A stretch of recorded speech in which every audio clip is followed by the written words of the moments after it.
Izabrani su ljudi koji će biti ti koji će sprovesti date zadatke u delo.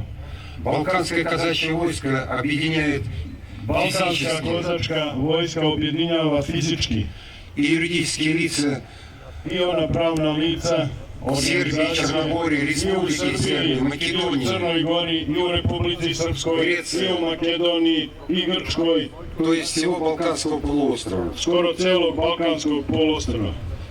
Для чего создано сербское балканское войско? Zašto je osnovana srpska, odnosno balkanska kozačka vojska? Это как раз та организация, которая будет задачами своими ставит.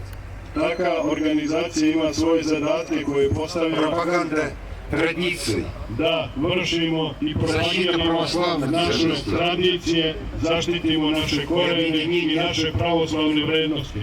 и объединение тех людей, I которые da objedinimo te ljude не мыслят себя без славянского мира. koji ne možemo da zamislimo i ne može bez njih da se zamisli slovenski svet.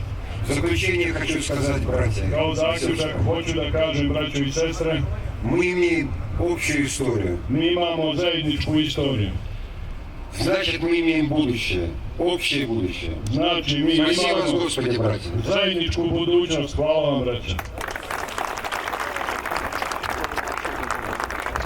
Draga braćo i sestre, evo ovim završavamo da kažem, formalni službeni dio koji smo morali obaviti ovdje kod spomenika, da budemo na liniji svojih svetislavskih opredjeljenja našeg roda, vasovičkog, srpskog.